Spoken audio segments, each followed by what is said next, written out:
Nickel 9. C5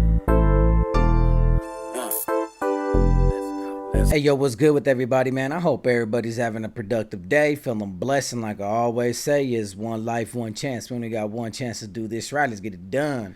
With that being said, man, you guys seen the thumbnail?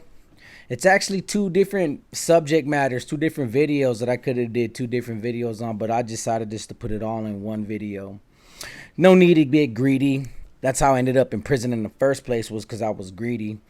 And, you know, I just count my blessings and I take my blessings. I know a lot of other YouTubers would have bled this and milked this and beat the horse till it was dead while it's dead. And, you know, I don't do that. It's like if I can just put it all into one, just make one good video, one interesting video for you guys, that's what I'm going to do. Instead of getting greedy and making two like other people would. So let's get right into the video. So basically, as you've seen on the thumbnail, I'm not saying he's a made member of the Mexican Mafia. There's nothing that indicates he has any kind of membership. But when you're responsible as one of the shot callers and designated as a shot caller for Los Angeles County jails, whatever men's correctional facility, this man specifically is under North County Correctional Facility, which is, I believe, is part of the LA County Jail. This is what he's busted for. The man you see across the screen. His name is Jose Benjamin Rodriguez. And he's from Los Angeles. He's from Pacoima, Project Boys.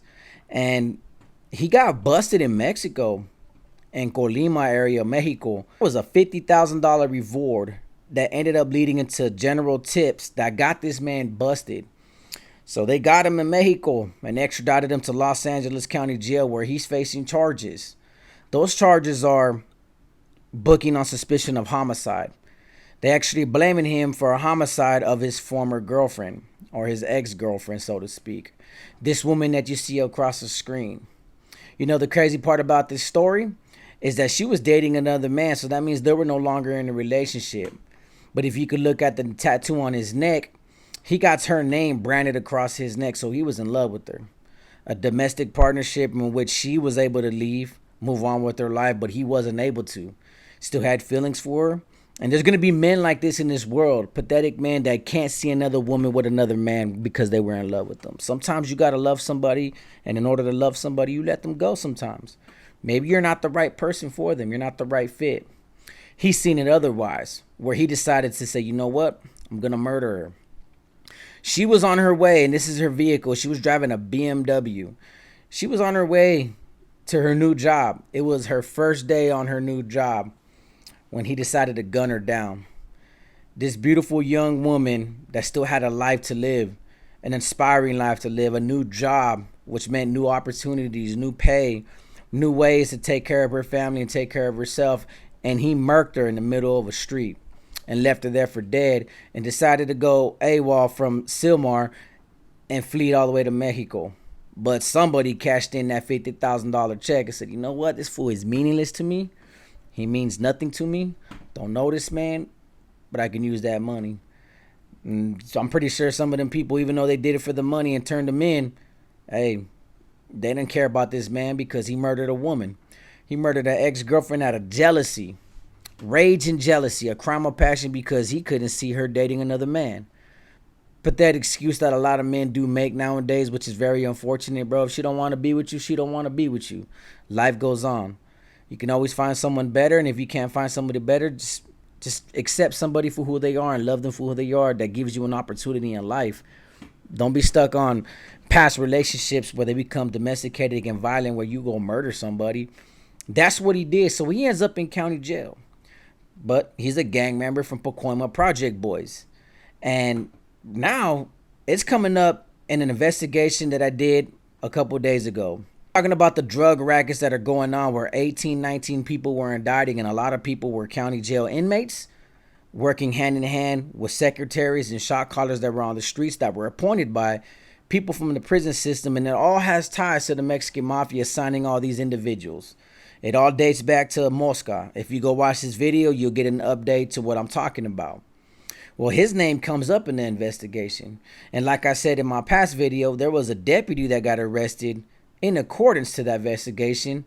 Internal affairs involved, a special unit assigned to investigate the gang task and monitor gang activities in LA County Jail. He was a part of it. He was in charge of monitoring gang activities, but instead he got associated and became familiar with gang activities and got involved in gang activities by working hand in hand with shot callers. A lot of deputies said that, man. When that dude walked on the tier, every inmate on that building was calling his name. He was at every inmate's door. See, there's a lot of coded messages that were confiscated, and I mean through kites found out of this man's right here, out of his cell, phone calls from him and to another woman, and that woman was connected to the deputy officer who's being charged in this case. They were bringing in drugs into the facility, and they were making a hell of a lot of money. I'll give you an example, right? Street drugs has its own price, and it's sold by the gram. But you take 1 street gram from the streets, a regular street gram, you put it into any facility, county jail and prison. I'm going to show you how this works, because that's how much money they estimate this value of money of drugs that he smuggled into the facility. We're talking about a gram on the streets. You grab that gram on the streets, that's considered a street gram. The way I did it, like everybody else does it, you grab that gram, you slice it in half, you roll them up. Now you got 2 prison grams. So a street gram, if you was to sell a street gram in the facility, it'd be from $250 to $300. County jail or prison. You cut that in half, make 2 prison grams. Now you can sell 2 prison grams for $200 each. So now you got $400. You take that prison gram, you cut it into 4. That's a quarter of a gram. So you got 4 quarters, each selling at $100 a piece. So now you turn a $200 profit into a $400 profit, because you're going to paper everybody to death, right? So you take those 4 quarters, and I've seen people be scandalous and do this. They'll trim a small 50 paper off each one, because out of a quarter, you can cut it to decent sizes, cut it in 3s, and make 3 50 papers. So out of $100 paper, you can cut it into 3s and make $150, and 350 papers and make $150 profit. So you're talking about 3 times 4, that's 12. 12 times 50, do the math. You make profit, smears off these little papeles, right? That's what they're called, they're papers. So this dude got caught with 2 cans of Pringles, and he brought in over a pound of heroin in 2 Pringles cans. And it's all been under the orchestration of this guy right here, Benji from Pacoima Project Boys. A man who's been given the keys to LA County Jail. Not the whole county jail, but he's labeled a shot caller. He's labeled a shot caller that just killed his girlfriend, is being charged for a homicide against a woman. And somebody in the penal system, or somebody that was going to the penal system that left him the driver's license and the keys to the facility, left him in charge. A man that's known for murdering women, but we've heard that story before. Alfie Sosa murdered women. Tigres murdered women. A lot of these Mexican Mafia members are in the business of murdering women and kids. They've done it in the past. They've tried to clean it up. But now, the same people that you're appointing to run these LA County jails are men that kill women. And they're not being investigated. They're not getting calentadas and smash outs and removals and getting their wind took. Instead, they're giving these men some position of power to make money for men that are in a position of power that all they want is money. So you gave this man the keys of the facility that had just murdered his girl out of jealousy. And that is who you deem appropriate leadership, to lead by example. So you give this man the keys that just murdered his girl. You're pretty much telling every youngster that goes in there that might go home, like, hey, if you ever catch a body on a woman, bro, all you got to do is have a plug. All you got to do is bring some money in. All you got to do is make money for the right people, get in the right person's ears. You really think that case factor is really going to matter to them? We don't care who you kill, bro. We just care who you can kill for us. We don't care who you kill. How much money can you make for us? And so they give this man that kind of position. And he was able to manipulate his circumstance in county jail and manipulate some cops. Man, look, I say this, and some people might disagree with me on it. I don't think Hector Bravo would. I think, personally, correctional officers, there's a lot of leniency and a lot of corruption that goes on. A lot of them do it for the money. This deputy that got busted, bro, when they had him under investigation and under surveillance, that boy had a custom truck, building a custom truck from the ground up, a BMW. They said he was living above his means as a sheriff deputy officer. Okay, he was living above his means because you guys ain't paying these correctional officers enough. So as correctional officers and like any other employee, when you feel like you're doing too much for your job and your job don't pay you enough, don't a lot of people go to work and do the bare minimum? They ain't trying to overwork themselves. They ain't trying to go above and beyond at their workforce and do the workload because they don't get paid for that. They're just going to do what their job description tells them to do, and that's babysit. To warehouse inmates and babysit inmates. But in this case, he was instructed and assigned to a unit that's purpose was to investigate and surveillance gang activity in LA County Jail because of this recent indictment and because of previous recent indictments that happened in LA County Jail where they were caught smuggling drugs into the facility. They wanted to stop the drug racket. Instead, throughout this whole indictment, knowing that Mosca took over and they killed Mosca, and then the other Mexican Mafia players took over and they wanted to continue the drug racket because LA is where they make most of their money. This organization is getting rich off LA County Jail alone. Damn. But they brokered a deal. See, these cops feel like they were underpaid. A lot of them feel like they're underpaid. Correctional officers in California Department of Corrections feel like they're underpaid. They don't get paid enough to do extra amount of work to go above and beyond. Even though it does make them feel like they're powerless at some point. And rich they are. See, cops can intervene and stop drugs from coming in, but what's the point? They could do it now. It's going to slide through another time. They might miss it another time. Inmates are going to continue to be inmates, and criminal activity is going to continue to exist amongst these criminal organizations. That is their home. That is their breeding ground. So the cops can't do everything they can to stop them. They can just do what they can to minimize the damage, control it just a little bit. But in essence, why not you just control it by controlling the inmates and allowing them to control the drug trade and the finances and everything that's going on by brokering deals like this deputy cop in LA County Jail did. It was like, hey, don't hurt no cops in our county. That is the deal. Reduce the violence. Don't make it all day, every day in broad daylight. Work with us and we'll work with you. And reduce the overdoses. So this Shotcaller he got caught with a kite, but he was circulating kites saying that there's gonna be discipline. We're talking about 13 seconds of calentadas, beatdowns, smash outs, and fines. He got caught with a kite in a cell, indicating all that. So he was sending out a message trying to work hand in hand with the deputies, like, you better not get caught using fentanyl. And if you overdose on fentanyl, that's your life. That is your career as a Southerner, as a resident, as a Southern Hispanic. Within our program, you're done. But he also had strict discipline for gossiping. So if you got caught talking about business on the tier or business that you weren't supposed to be talking about, just typical inmate gossip. We all gossip in jail. We heard about stuff. Or, hey, man, did you hear what the homie said, bro? That ain't right. That ain't cool. You get caught gossiping about his business or any other business for that matter, business of the program, you get it knocked down for it. That was in accordance to the kite. And then there was like no repaying debts, not repaying your fines, and getting the drug debt, stuff like that. Typical disciplinary actions that are used against, certain infractions. He was having foods smashed out. Some foods were getting packed out and smashed out to the point that cops had to escort these victims out of the pods because they were beat to a bloody pulp. This guy's on the phone. Benji from Pacoma Project Boys was on the phone on a recorded line. And throughout this whole investigation, there's a lot of coded talk. There's a lot of coded messages, white Jordans, black Jordans, which meant crystal meth or black, different numbers, different chips, different foods. Like I told you in the previous video, coffee and creamers and a couple of shots. That is how you're able to get away with criminal activity for so long, is you got to be in communication with somebody that has these coded messages and is able to comprehend.